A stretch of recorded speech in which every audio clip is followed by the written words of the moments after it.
Assalamualaikum warahmatullahi wabarakatuh. Selamat pagi semuanya. Kita lanjutkan materi personal selling mengenai closing setelah di chapter 13 kita paham bagaimana melakukan negosiasi yang baik dengan pembeli saat presentasi penjualan.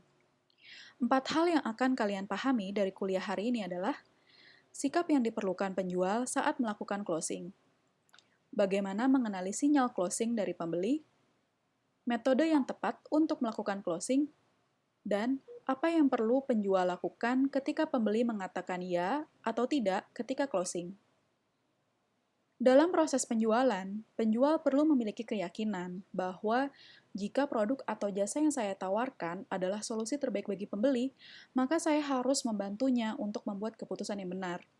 Penjual perlu membantu pembeli berpindah dari posisi indecision atau ragu-ragu menjadi komitmen atau komit untuk membeli produk kita. Jika dari awal penjual memiliki mindset demikian, ia tentunya tidak akan merasa malu atau tertekan untuk menawarkan order saat closing ke pembeli. Ingat, closing itu adalah awal mula hubungan jangka panjang bisa terjalin antara pembeli dan penjual. Ada 5 hal yang perlu diperhatikan lebih lanjut yang biasanya dapat meningkatkan peluang closing. Pertama, fokus ke DBM, Dominant Buying Motives. Ini adalah alasan pembeli memilih produk kita, yang bisa dikelompokkan ke dalam 5 kelompok besar, yaitu pride, profit, love, need, dan fear. Pastikan benefit-benefit yang ada di produk kita telah sesuai dengan DBM pembeli yang pernah kita gali saat tahap need discovery. Yang kedua, lakukan negosiasi atau tuntaskan Achilles heel. Achilles heel itu adalah weakness atau kelemahan dari produk kita yang karenanya bisa menggagalkan pembeli untuk membuat order. Misalkan, Achilles heel dari HP iPhone itu adalah harga. Biasanya, calon konsumen yang ingin membeli iPhone ketika mereka tahu harga iPhone itu relatif lebih mahal dibandingkan harga HP lainnya, mereka lebih cenderung untuk membatalkan pembelian. Nah, hal yang perlu dilakukan oleh seorang penjual dalam menyikapi ini adalah melakukan win-win solution ke pembeli, yaitu dengan cara menekankan value proposition dari iPhone tersebut dibandingkan dengan HP lainnya yang relatif lebih murah. Yang ketiga, dalam menjual produk yang butuh siklus lebih panjang, seperti menjual properti, maka kita perlu membantu pembeli untuk membuat komitmen secara bertahap. Sebagai contoh, ketika pertama kali calling pembeli via telepon, maka penjual perlu membantu pembeli untuk berkomitmen agar bisa ditemui secara offline sehingga kita bisa presentasi penjualan di depannya secara langsung. Selanjutnya, pembeli perlu juga dibantu untuk komitmen mau survei ke site properti secara langsung. Begitu seterusnya, sehingga masuk ke tahap closing di mana pembeli mau komitmen untuk melakukan order. Yang keempat, penjual perlu memiliki mindset tough atau gigih dan tabah selama proses penjualan.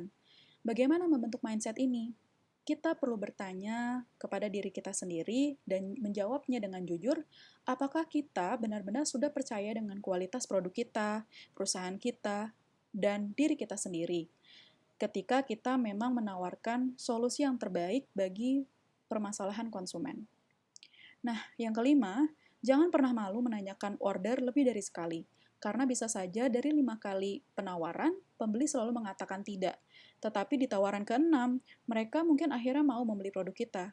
Tapi ingat, kegigihan ini bisa muncul lebih mudah jika poin 4 telah terpenuhi. Sekarang, apakah kita sudah paham betul tentang seperti apa sih gelagat pembeli yang mau melakukan closing? Sebenarnya, semua gelagat itu bisa kita dapatkan selama proses komunikasi, baik proses verbal maupun nonverbal. Kalau dalam bentuk verbal, kita bisa mengenalinya ketika pembeli memberikan pertanyaan. Misalkan, Mbak, berapa lama nih proses pengiriman jilbabnya? Atau ketika mereka memberikan rekognisi, seperti, saya tuh sebenarnya dari dulu ingin banget loh punya mobil seperti ini.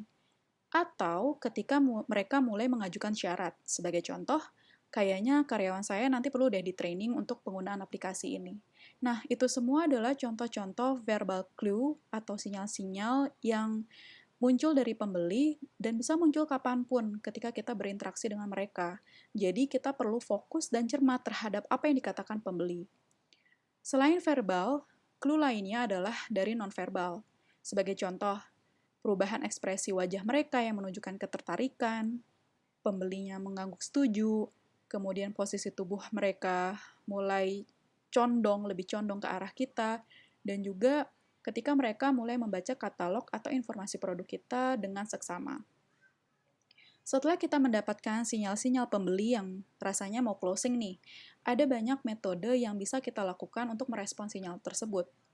Yang pertama, trial close. Ini bisa dilakukan saat kita yakin sebenarnya pembeli ini sudah mau melakukan order tapi masih ragu-ragu sedikit. Maka bisa kita lakukan tipe ini untuk menguji keinginan pembeli tersebut. Misalkan kita langsung tembak atau tawarkan saja waktu pengiriman, misalkan di bulan Agustus, kira-kira apakah pembeli tersebut setuju atau tidak. Yang kedua, direct appeal close. Metode ini adalah metode yang paling terus terang, menanyakan posisi pembeli terhadap closing. Pastikan sebelumnya pembeli memang telah menunjukkan minat beli. Metode ini akan lebih kena dampaknya jika sosok si penjual pun cukup dihargai oleh pembeli. Yang ketiga, assumptive close, mirip dengan trial close. Di metode ini kita telah berasumsi pembeli akan order produk kita. Biasanya pembeli menganggap metode ini lebih natural dan kesannya tidak terlalu memaksa mereka untuk membeli. Yang keempat, summary of benefits clause. Bisa dicoba terutama ketika pembeli telah menerima begitu banyak informasi tentang benefit produk kita, dan setelah diskusi panjang lebar, kita melihat sepertinya pembeli ini masih tampak bingung untuk memutuskan. Maka metode ini bisa kita lakukan dengan cara merangkum kembali semua benefit produk sambil menawarkan pembeli untuk melakukan order yang sesuai dengan kebutuhan mereka. Yang kelima, special concessions clause. Metode ini biasanya dilengkapi dengan penawaran insentif ke pembeli. Misalkan, kalau Mbak nih beli sekarang, kita bisa kasih ada potongan harga 20%. Tapi kalau misalkan Mbak belinya besok, belum tentu Mbak ada potongan harga lagi. Nah, itu adalah contoh dari insentif yang bisa diberikan penjual kepada pembeli di metode special concessions clause. Metode lainnya adalah multiple option scale. Metode ini memungkinkan pembeli untuk menilai atau memeriksa beberapa opsi penawaran sebelum mereka akhirnya benar-benar memutuskan order. Hal yang perlu diingat dalam metode ini adalah, pertama, siapkan beberapa tawaran solusi untuk pembeli. Yang kedua, kita perlu berhenti sejenak setelah menawarkan solusi-solusi tersebut agar pembeli tidak bingung karena banyaknya informasi yang ia dapat. Jadi kita bisa berikan mereka waktu untuk berpikir. Dan hilangkan fitur yang pembeli tidak terlalu tertarik, sehingga mereka bisa lebih fokus dengan fitur-fitur dari produk kita yang benar-benar mereka minati. Selanjutnya, ada metode balance sheet close. Metode ini bisa digunakan bagi pembeli yang kesulitan membuat keputusan, apalagi setelah banyak diberi informasi. Bisa kita buat seperti tabel berikut dengan menuliskan atau mendata alasan-alasan apa saja yang rasanya kenapa sih kita merasa perlu ataupun tidak perlu untuk beli produk ini sekarang. Dengan seperti ini, diharapkan bisa menjadi panduan bagi pembeli untuk mempertimbangkan agar mereka bisa memutuskan membuat order saat ini. Selanjutnya, ada metode manajemen close.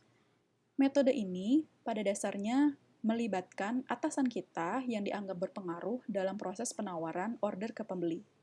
Misalkan kita mengajak sales manager kita ketika presentasi di depan klien besar. Metode selanjutnya adalah impending event close. Metode ini melibatkan time limited opportunity bagi pembeli. Kalau mau pakai metode ini, kita perlu punya hubungan baik dulu dengan pembeli dan benar-benar yakin bahwa pembeli itu butuh dengan produk kita, sehingga kecil kemungkinannya agar mereka menolak penawaran kita, sehingga pembeli akan lebih bersedia untuk mengikuti aturan main kita.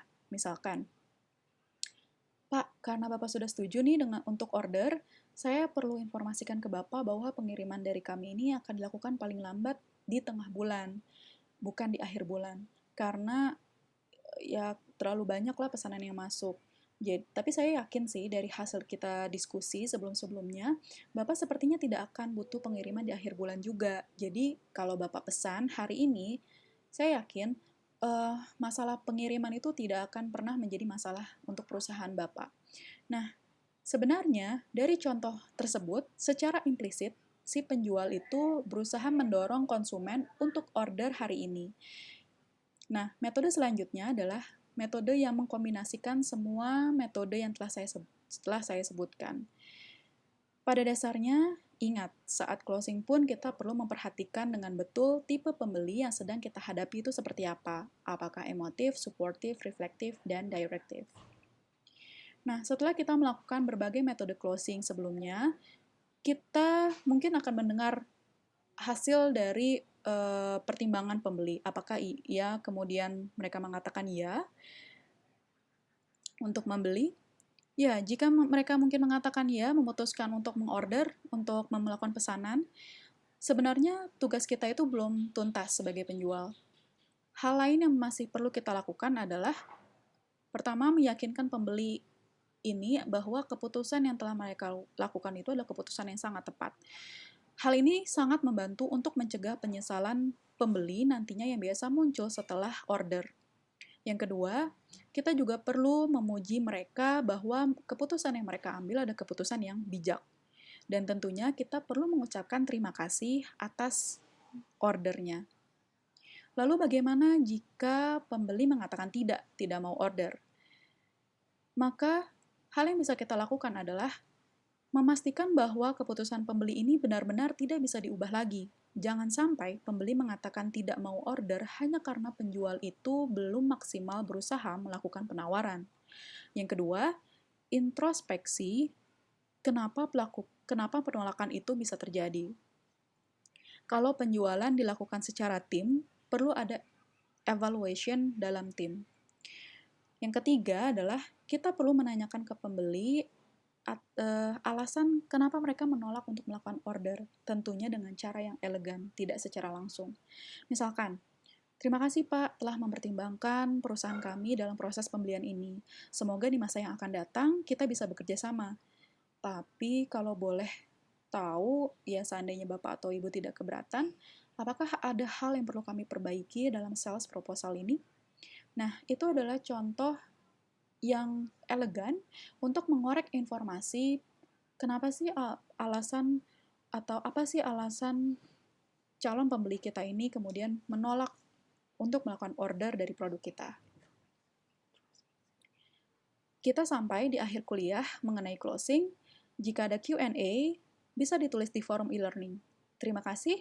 Wassalamualaikum warahmatullahi wabarakatuh.